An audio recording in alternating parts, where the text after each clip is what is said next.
Welcome to episode 8 of season 6. If you just joined, this is Maria, and I am at Maria Magic with Maria everywhere. I can She's got no idea who she is. No, I don't. I was actually reading yours, so I got lost. And I'm joined by Robyn, our goddess, our supreme. Robyn, thank you. Tired Witch everywhere on social media. Find her. Thank you, ma'am. Worship her.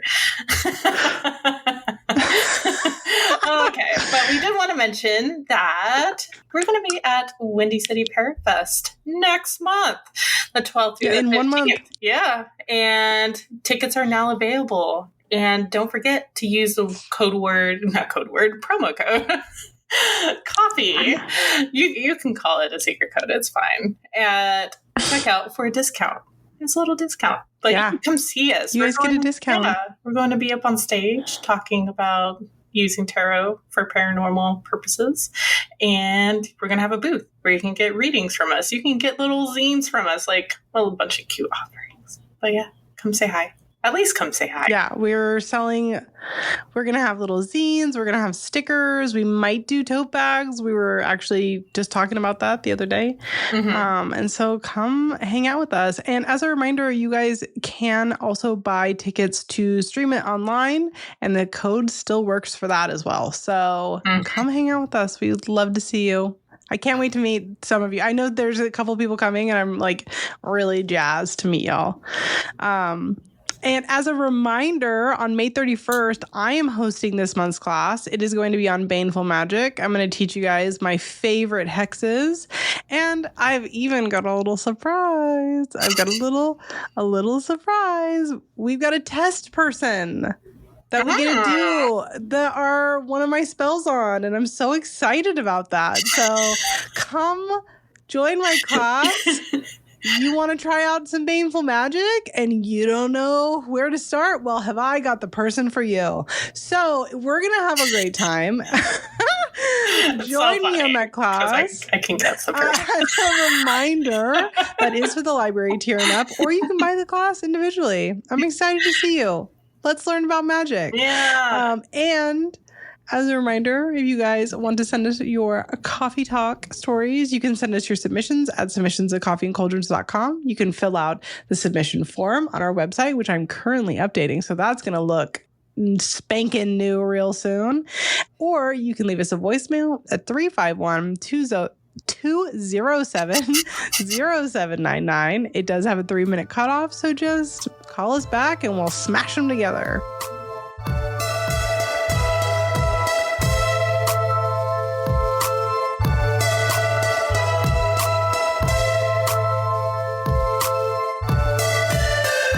If you've just joined us this week, every week we talk about upcoming lunar phases and how you can utilize those in your magical practice.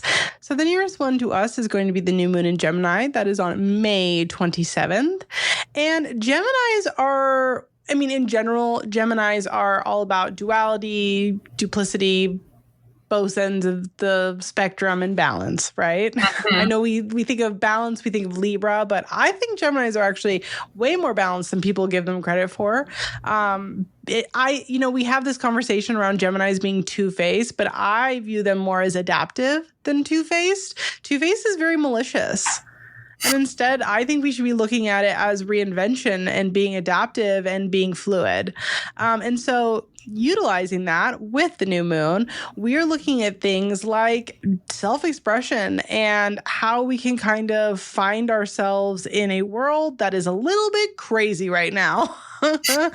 And so maybe you're going to set yourself up some personal goals. Maybe you're going to be kind of, harnessing something you've already started within yourself. Mm-hmm. But overall, I would take this as a really strong time for mental clarity, self-reflection, and being able to harness the adaptability that is a Gemini. Mm-hmm. I hate to say that maybe this is a time that code switching is okay, but this is a time that maybe code switching is okay in some situations. Mm-hmm. And maybe this is the time that you need to hide in plain sight for some reason. And this is a good new moon to utilize that power for. Mm-hmm. Yeah. What do you think? Yeah. I think Two-Face is like, no, it's kind of like the mask we wear in your true face. Like that even happens for Gemini. They don't I think they easily adapt to having to wear a mask for certain situations. And then, yeah. And so going off definitely what you said, if you do need to protect yourself, do a spell for a mask. And masks aren't necessarily a bad thing. Like sometimes we do have to wear a mask, as Robyn says, sometimes to protect ourselves, or not even to protect ourselves, but just to, if you're stressed and stuff like that, you're down. Sometimes protecting your peace is still protecting yourself. And sometimes we have to put on a mask, be like, oh, I'm going to do this enjoyable thing. And you are like, okay, well, I guess I'm kind of enjoying it. I was pretending for a bit, but now I actually am digging it. But it doesn't have to be a bad thing. And then I can't pass up a Gemini new moon or a full moon with thinking about communication spells. And obviously this is not the full moon in Gemini, so I wouldn't make a communication oil, but I would make a communication spell jar for a situation I need better communication on to, steadily grow over time. So if you need better communication at work or anything like that, I think Gemini new moon is perfect for that, because Geminis are very good at communicating, especially with people that they see on a regular basis. It's an adaptability. Yeah. So use it to your advantage. I think we all can, have better communication, blanketly. Yeah. Yeah, I don't know. I think it's a superpower the Geminis have that they just do not get enough credit for. So utilize it, harness it.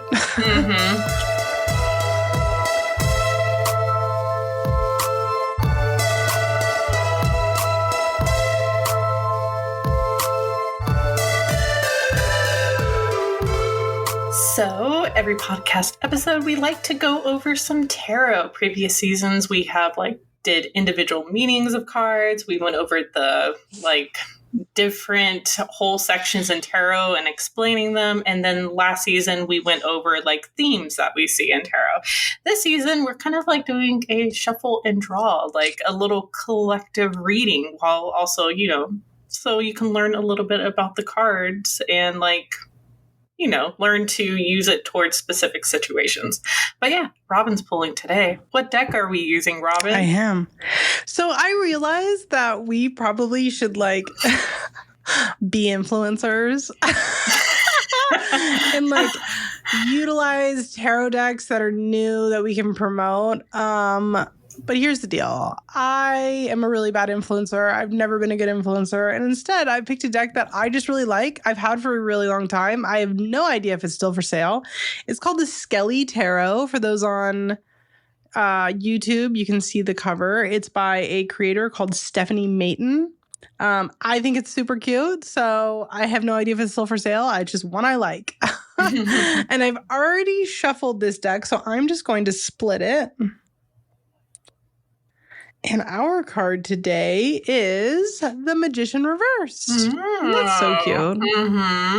I've been focusing on my zines for the event, which are all death related. And so I don't know, I was feeling very skeleton inspired today.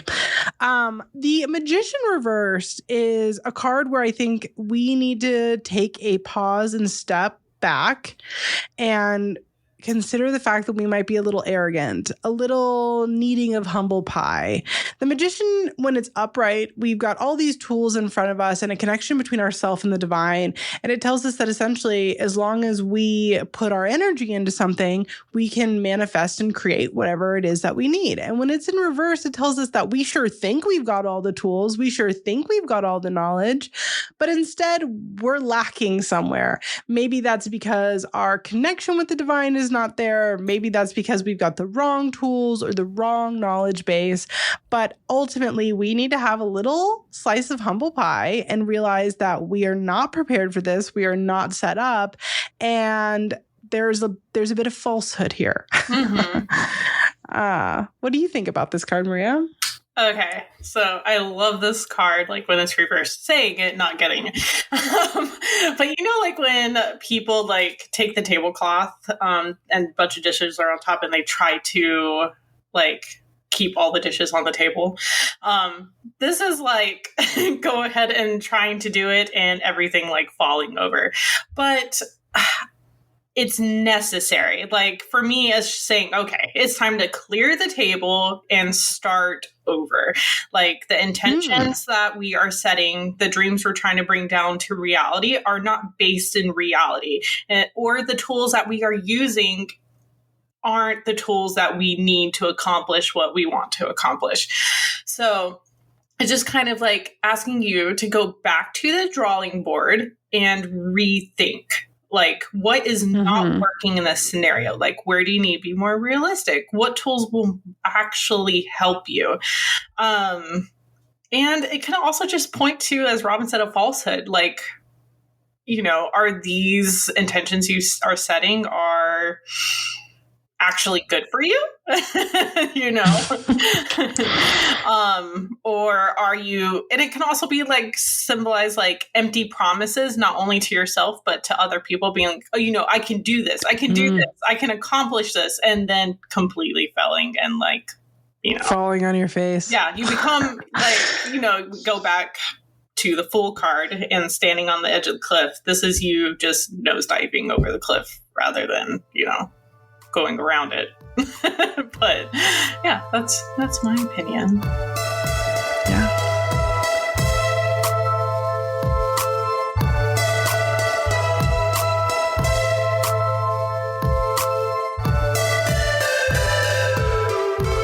This week, we decided we were going to talk about our own personal occult philosophy.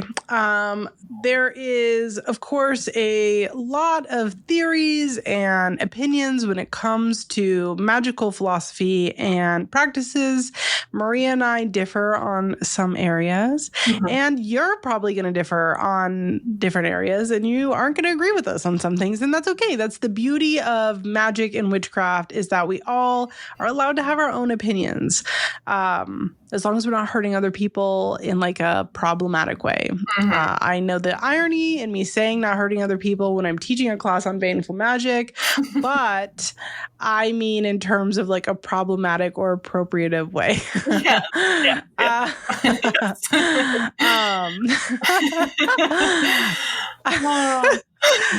So that being said, Maria, what is the base of your practice? What is your occult philosophy? I really have always been like a simple like witch. Like my whole thing is just like connecting to the energies that are around me and using them to like facilitate change in my life, or for, you know, like the betterment. And then like you and I both work with spirits, so I work with a lot of spirits in my practice and stuff like that. So I was thinking, you know, if you guys have followed me on Instagram, I actually just did a reel on how, like, over the past few years, I changed, like, my opinion on, like, the Witch's Wheel of the Year, and how, like, you know, I was working with Samhain and all of this. But as time, like, went, I was like, this stuff doesn't actually resonate with me, because I have never leaned into the Celtic faith. And I feel like there's this pressure to do that. To do it, because, you know, I really think it's because of the 90s, like, Wicca craze. You know, not Wicca is completely, you know, fine. But I think a lot of witches kept it in their practice, even if they moved away from Wicca, or did it even, like, you know, weren't even Wiccan in the first place. Right. Yeah. But, you know, now I literally just work with the seasons. Like, I work with spring, mid-spring, you know, and then the winter solstice. Like, I don't follow the Witch's Wheel of the Year. Like, it's more unique and personal to me. But yeah, I'm like, I consider myself like a home and hearth witch, because most of my spells I do for like my home, my hearth, my family. So yeah, that's Oh no. How about you? Maybe I'll have more to say after you. So I know that when we think about things like occult philosophy, anybody who's been around for a while is going to probably veer off to Agrippa. Which you don't have to read Agrippa to have a philosophy within your practice. That was a little joke. But I base a lot of my practice around my personal interpretation of the line from the Emerald Tablet about the as above, so below. The full quote is not that simple. The full quote is, as above, so it is below. That which has been will return again, as in heaven, so on earth. And the idea about that is this kind of principle that things that happen in the divine, that exist in planes without us, also affect planes that we are here on. I'm really simplifying this. But essentially that we can create anything that we want, because what can happen in the celestial beyond can happen here. Mm-hmm. And I kind of apply my interpretation of that in my own life, that I work with spirits. And so the spirits are a part of the great beyond. And so anything that I want within my life, my practice, whatever, if I can't do it, my spirits can do it for me. Mm-hmm. And so we have this kind of copacetic relationship. But I also believe in like reciprocity of energy exchange. And so while I ask them to do stuff for me, then I have to do stuff for them in return. And it becomes this kind of fluid relationship, this bond that we have of helping each other, you know. Yeah, it's an energy exchange. The other. You give them energy and you give you energy. Yeah. And like the idea of the as above, so below interpretation that I hold in my life, I'm sure if there are some occult bros listening to this who are like super big on like the Kybalion and Hermeticism and their opinions on all that, I really don't give a fuck. I'm not an occultist. I just like this philosophy and principle. Mm-hmm. So get over it. Yeah. My interpretation of all of this, it affects, in my opinion, my own, just also how I like live my life. Mm-hmm. Do you know what I mean? Oh, that makes sense. I also kind of apply that to how I exist in the world. The energy I put out there is the energy that I get back. And maybe that's my own rebranding of, I don't know, Christian philosophy, my Catholic upbringing. But I'm a big believer of, if you treat me like shit, I'm going to treat you like shit. And if I treat you well, I'm going to expect to be treated well in return. Mm-hmm. Yeah. And so it's not just a magical philosophy. It is my life philosophy. Yeah. And I believe in it pretty strongly. Yeah. Yeah. I think for me, like, for what I said about like keeping it simple, I think, which kind of like bleeds into, like, I was trying to like separate like all the talking points that we have, but keeping it simple, like it's one of those things we normally have like an agenda that we follow, and I suggested we talk about philosophy because I went on a whole tangent to real life normie friends about as above, so below, and why it's so important to me. And I was like, let's talk about this. This would actually be interesting. But I don't feel like philosophy is something that we can put in bullet points. No, but we have like certain subjects like we should probably touch on. Sure. But like keeping it simple, like if you look at how witches practiced, you know, before technology, before like we had cars, before we had, you know, when we were basically stuck in our communities, like a lot of people like did not have the, you know, they didn't have shops. They had to rely on like what they could forage or what they could get from neighbors.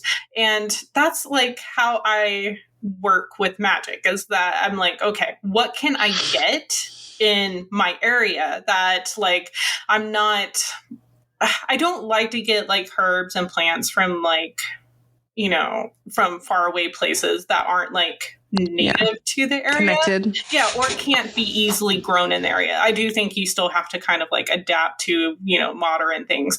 But, you know, like, sure. For me, like the whole like keeping it simple is like, you know, you don't have to go out and like get like all these big things for your practice. You can literally work with what you already have in your home. Like your pot could be your cauldron, you know, that you cook food in. Yeah. And like, I really feel like we nowadays in modern times, we make magic way more complicated than it needs to be. When, you know, back then 100%. they were just trying to, you know, better their lives and trying to work with what they had because that's all they could do. And I think that is a good mindset to have, because I really feel like it creates a sustainable practice, not only financially, but also within your mind. If you keep thinking that, oh, I need to get this, oh, I need to get that in order to like have a thriving practice, you're just going to get burned out. You're really like, totally. That's why, like me, if I'm cooking, I'm doing a spell, like, and I'm more like, I'm not feeling like I'm not doing spell work. You know what I mean? Like, like I know a bunch of people who like, oh, I'm so tired, I can't practice, like, you know, and I think people get into this mindset of you have to be doing like the stereotypical spells in order to be practicing magic. But incorporating magic in your everyday life is so important, and it is so vital. Like even with the simple things you are doing, like cleaning your home, it's all about the mindset and things that you are doing. You're putting intention into an active energy. Okay. That all makes sense, right? Yeah. And I also like kind of going off of that. And this is again with me and my spirits and how I work with the land. I also think it's important to do things that are like active community cleanup. Like it 100%. Shouldn't just be people who are forced to do it because of community service to be cleaning our community. You know, get a freaking bag and one of those little grabber things. If you've got a Harbor Freight near you, they give them away for free quite often. And then you can just take a walk. Good for your body also to go for a walk if you're able, and pick up trash. Yeah, I think the whole... It's so important. Yeah, the other thing about, like, the unfortunate aspect of modern witchcraft is that kind of many people are still removed from nature, and, you know, they're not getting out there. They're not experiencing the natural world, and that is, like, the base of all witchcraft is like working with the natural world. And I think it's just so important to know the land you are on. Like it took me, I've spoken about this so many times, but it took me forever to form a connection with South Carolina because the landscape felt so alien to me after like living in like Virginia for a few years and Germany for a good portion of my life. Like these landscapes are completely different. But I've found a deep appreciation for South Carolina, oh my gosh, South Carolina's natural landscape. I keep wanting to say Carolinians, but it took time. Carolinians. But I do think it is important, especially for that whole energy exchange that Robyn and I were speaking of. Like, yeah, I just think it's super important. And I also think that it's also just a good thing to do. Like, kind of going back to what I was saying in the beginning about as above, so below, like, putting that energy out there, you know what I mean? Of just taking care of the space around you. And the thing is even if you don't live in nature, if you're living in like a super like urban area, you can still get out there and pick up some trash on a walk. You probably have a community garden near you that you can go volunteer some time at. There is still ways to get out there and be a part of the land that you're on within a reasonable framework. Yeah, actually, you know what I mean? There's I recommend the book like Spell in the Wild, especially for like urban settings, because the author, like I'm blanking on her name right now, blanking on their name. I don't know what pronouns they go to, and I don't want to be, but they talk she doesn't want to get canceled. No, I want to be like nice. Like I don't want to be a terrible. No, I'm only joking. But like the cracks in between, pavement like has plants, and so it's all about finding Alice Tarbuck. Yeah, finding the plants. The author is Alice Tarbuck, and even like down alleyways, like little hidden parts of her city, she finds like plants that grows, and she utilizes them in her craft. I mean, she won't ingest them or anything, but she'll like wash them and use them for spells. And it's still a way to like connect with nature. Like every city has trees somewhere, and it's all about finding your little plot of land, no matter how small. And it's this book, right? Yep, that's it. She goes by she, her pronouns. Good. You're welcome. Thank you. Thank you. I just remember like in the book, because I do reread it every year, like she is very queer friendly. So if you are, searching for authors who are like that, Alice is amazing. So go check. It's so great. Yeah. Okay, so how's the wrong word? Why do you think that our practices individually should be unique? I just think it's important. If everyone's practices were the same, like we're in a cult. Call your dad.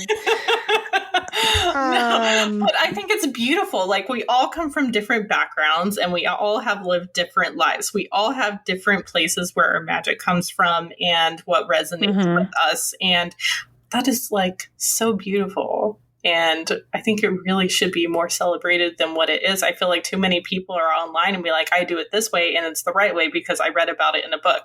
No, you read an author's opinion on how to do magic. Just because they wrote it like 50 years ago does not mean that they are authoritative on any religion. Tell them, girl. Or spirituality. Tell them, girl. But it goes back to that thing, you're overcomplicating it if you're bringing other people's opinions into your practice that one, don't resonate with you, one, doesn't even go with like your life at all, and you're trying like to force a square peg in a round hole. Like stop it you're going to burn yourself out. But what's your 1,000%? But what's your opinion? I'm in full agreement with you. I also feel as though again, kind of going back to my own beliefs on all of this, is that I'm a big believer that magic comes from us within. And yes, there is an element there of, spirits and divine and saints and all of that, right? But that connection we have with them is because of us. It comes from us. It's our effort, our energy exchange, etc. And so I'm a full believer that, let's say Maria and I both work with Zeus. I don't know. I just pulled somebody out of my butt that I know we don't work with. Neither of us work with. But let's just say for hypothetical sake, Maria and I both work with Zeus. Well, if Zeus was a person, Zeus might really like my tuna casserole, but not like how Maria makes tuna casserole, and really like Maria's flowers that she grows in her garden.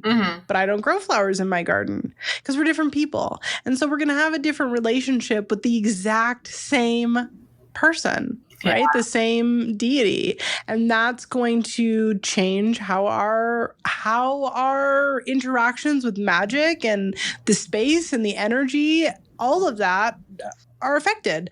And I think that we really have to, we found ourselves, I think, in a post-COVID loop where people really want to be famous on the internet, and or whether that's in their written works and books or the creations that they make.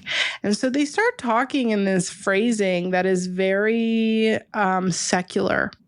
And it's very, this is how it's done. And I don't think that that's a reflection of actual witches' actual practices. Yeah.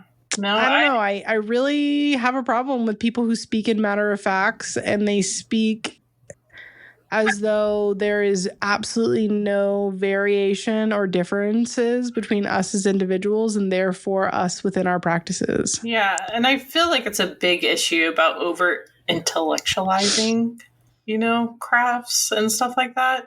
You know, back, when witches were practicing, once again, before technology and all that, like, they didn't have books. They might have had a few, but a lot of people could not read. And so they were just doing stuff that was just tradition, or just what they knew the properties of some plants could do. And they worked with like plants in that way. Yeah.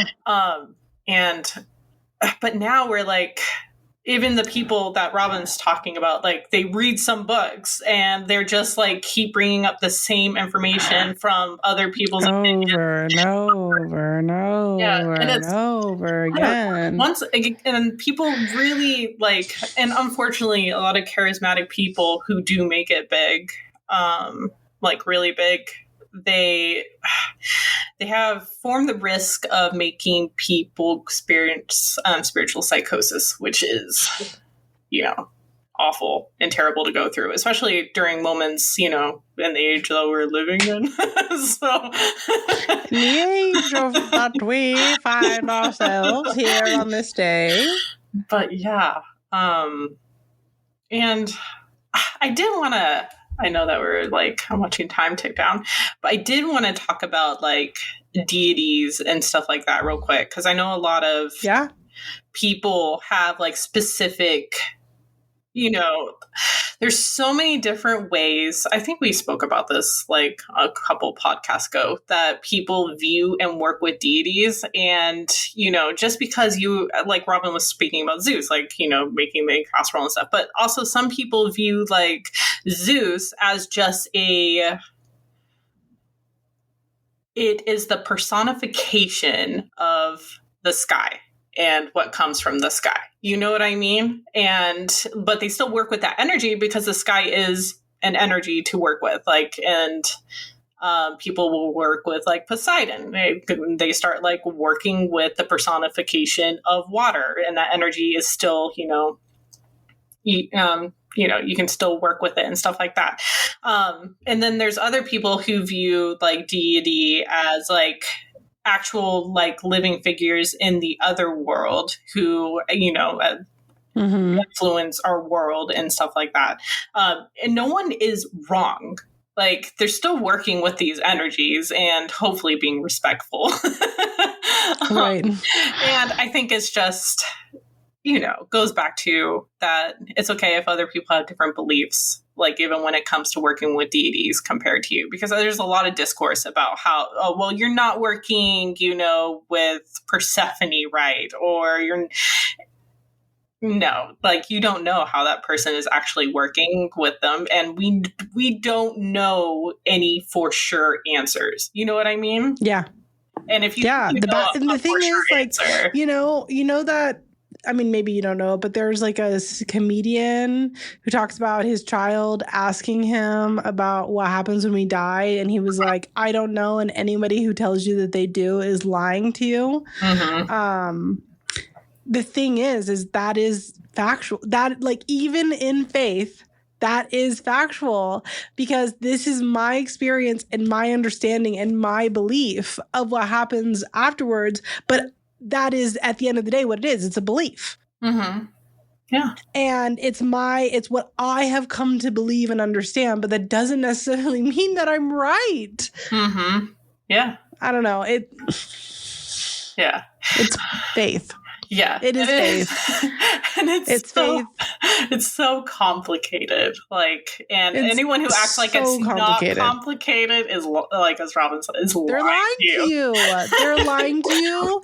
Listen, you cannot take another internet quote that I'm going to have is there's that I don't know her name, but there was that feminist person who was having a podcast discussion with that anti-feminist Pearl. I don't know if you know who that is. She looks like an old dish rag. Like, listen, I am not somebody who believes that we should pick apart women's appearances unless their name is Pearl. And if you know who I'm talking about, specifically, you know who I'm talking about, then you will agree with me. Because she's just like, she's one of those people that's like, men should take care of us and we shouldn't allow for divorce. It doesn't matter if some women get abused by their husbands. We shouldn't allow it. She's just a fucking pick me who's never been picked. Anyway, I'm going off on a tangent now. She's a freak. Anyway, the woman who was having the debate with her, and I don't know her name, said something to the lines of simple-minded people see complex solutions only having simple answers. Mm-hmm. And you cannot take a complex situation like deity worship and relationship and simplify it into these tiny little things, because now you're only going to look at a complicated situation in a simple way, and that is simple-minded. Yeah, we just have to literally do the best we can. Like, for all we know, we could just be creating egregores. Oh, yeah. For, no, that 1,000% also an opinion on, like, spirits and deities that some people have. Like, we're just creating egregores, like, energies to work with. We should have an occultist come on and talk about egregores. Mm-hmm. Maybe we'll do that in the future. I'll find somebody. Maybe we'll bring on an occult bro, and I can call him an occult bro the whole time. A good one, please. No, only the bad ones. What is that? I'm going to bring on my mortal enemy. That's who I'm going to call up and ask. I'm going to be like, hey, person who won't be named, but anybody who knows anything about me will know exactly who I'm talking about. You want to come on my podcast and we're going to talk about egregores and we're going to pretend like I don't fucking hate you. Could you imagine? Frank would not edit the podcast episode. He'd be like, get fucked. That's not happening. Fuck that guy. But no. Everyone, please be kind to other witches, like, that have different opinions. Have some patience. And also, if we could all just stop fucking yelling at each other about shit on the internet, that'd be so cool. I'd really like that. If I see one more fucking video where people just like yell about how everything's Wicca's fault, like, shut up. No, it's not. Like, yes, Wicca has problems, but if we just, again, take a nuanced problem and simplify it, we're being simple-minded. So let's just have a fucking brain cell, please. Mm-hmm. XOXO, Gossip Girl.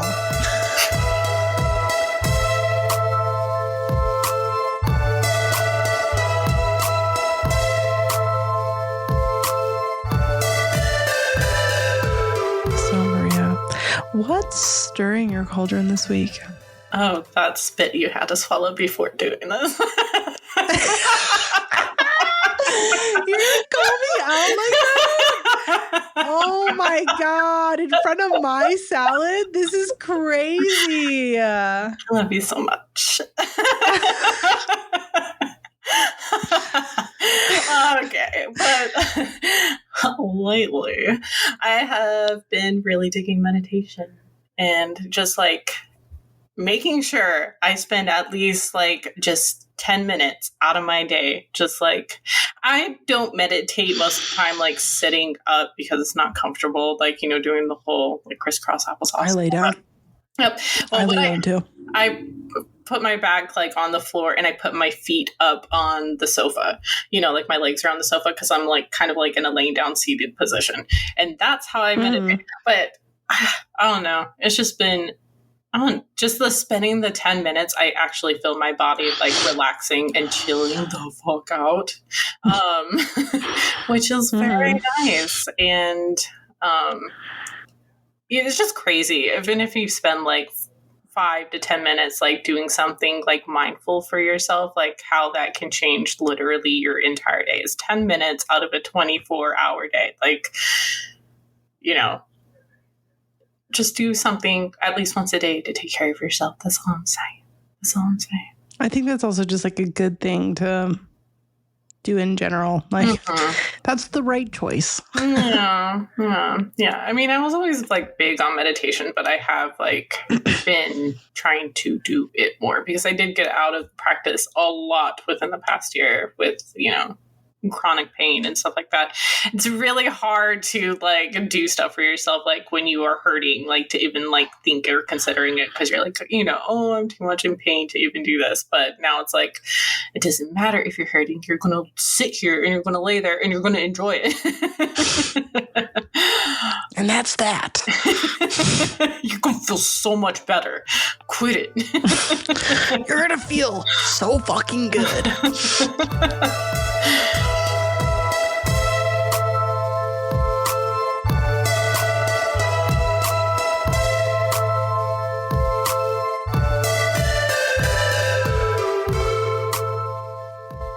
So, Robyn, what is not stirring your cauldron right now?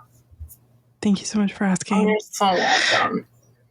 Cancer is not stirring my cauldron right now, which feels probably obvious. We should all not love cancer.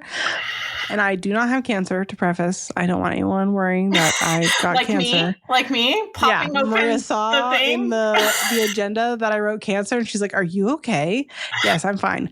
But everybody I know right now is like either going through a cancer scare or has not everybody. That's such a gross exaggeration. But several people I know are going through cancer right now or like early stage diagnoses, and it's just so crazy to me, and I'm very upset about it. For anybody on YouTube, I have multiple candles going behind me for people I know. There's a huge creator that I really like who just, I mean, I want to say, I'm making the assumption here that they have passed away, and that it was like they did a whole statement that I am assuming that they pre-wrote. That's my assumption, and maybe I have an incorrect assertion there.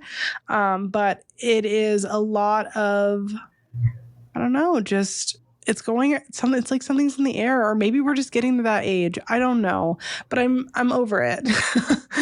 Yeah. Everyone is not allowed to continue to get cancer. This is fucked up. This is not fair. It needs to stop. Yeah. I know, like, cancer rates are like so high in the States, especially right now. Like we've seen, especially when it comes to, you know, people with vaginas, their cancer rates are skyrocketing right now. And it's just so scary. And it's, you know, and a lot of environmental things are done to women and people with vaginas, and like, and we don't get a say because we have to use these products. We have to be, you know, around these things. And it just, I don't know. It's crazy. It makes me really sad. And I'm just, I don't know. Like, obviously, other people getting cancer is not about me, but I am still very sorrowful because the people that I know in real life that are having these situations do not deserve it. Not that anyone deserves cancer, but you know what I mean. It's just, it's just heartbreaking, and I'm not happy about it. Yeah.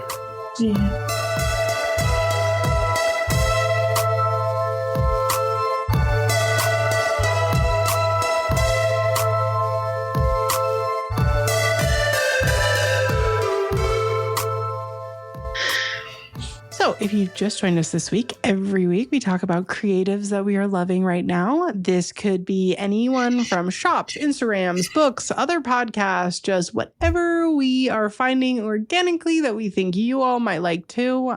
These are not ads. So that being said, Maria, who are you into right now? So I think I only mentioned this on Coffee Talk, but a book that I wrote an essay for is now out into the world, and it's Tarot in Other Words. And my piece is on the Empress and how to work with her under a queer lens. Like, I wrote a little story about her and her energy, and then I dived into how to actually work with the card, like making an altar, what plants you should use, and things like that. And so stinking cool. It's about body, learning to love our bodies despite what we are going through, and claiming our identity in a world that doesn't want us to claim our identity. So, yeah. But yeah, and I'm in such great company in this book. Like, there's so many amazing tarot writers on there. Like, 10 out of 10. Check it out. And hopefully you like it. Let me know your thoughts. But who you loving? What you loving? I found a creator called cabinetofcuriousclay. Oh, another pottery. I would say nobody's gonna be surprised that I've got another pottery thing, but they do a bunch of medieval lino cut inspired pottery, and it's friggin' cool. It's so cool. I want the plate. Wow, so cool. They have other stuff too that are just macabre and goth stuff, like little cute bats and stuff. But specifically what I saw was they've done a witch series that is kind of medieval lino cut inspired, wood cut inspired. And I think that's so freaking cool. Oh no, they're gorgeous. Yeah. So freaking cool. I followed them for a while, and I really like Oh, have you? Yeah. Yeah, it's the first time I've ever seen their stuff, or maybe I've seen it before. I don't know, but I was immediately like, I want that. The witch stuff is new, so that stuff is so cute. Cool. So cool. I love them very much. Our listener choice this week is an Etsy shop called, I'm going to try to pronounce this, Laylaashtarshrine. And what I have seen, I don't know specifically what they were vibing with, but what I'm vibing with, what they showed is a bunch of enamel jewelry and keychains and stuff, and they're all kind of witchy inspired and very cute. Those are gorgeous. I love the earrings, the little heart earrings with the moon and sun. Cute. That is adorable. I love those. So stinking cute. They've got enamel pins, enamel jewelry, just so stinking cute. So yeah, that's a 12 out of 10 for me, dog. Oh, they're shaped like the Sacred Heart too. Oh, that's love. 10 out of 10. Good listener choice.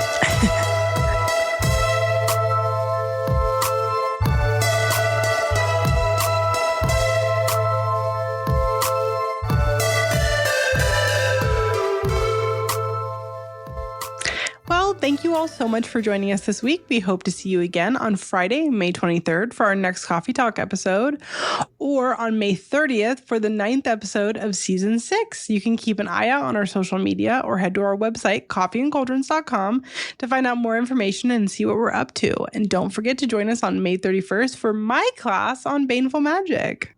Yeah, I'm very excited for your class. So I'm excited too. I made a PowerPoint. Oh, look at you. And additionally, our Patreon Magical Beginnings offers our special 25-minute part 2 episode, which we just put out. Come learn about how to use coffee naps towards magic. Yes, we're back to doing part 2s, baby. And a huge library of articles about witchcraft. We have so many to read and to find. And we have a Discord community full of fun events and discussions and people. And we even have tiers to offer one-on-one conversations with Robyn and myself. Yes. And don't forget that the tier that offers one-on-one conversations, you can also opt to have a tarot reading, a live tarot reading from Maria and myself in that time. So another great thing. Yeah. And please, if you are loving our sexy, sensual, just Chef's kiss voices. Take a moment to review us from whatever streaming service that you are tuning in from, such as Apple Podcasts or Spotify. We love reading your reviews, and rating us at all, but especially rating us 5 stars, helps us to be seen by others. Thank you to everyone who already has and everyone who will in the future. We appreciate you. And again, this is Coffee and Cauldrons. With Robyn from At a Tired Witch Everywhere. And I'm Maria from At Magic with Maria Everywhere. Are you ready? Yep. 1, 2, 3. Bye, witches!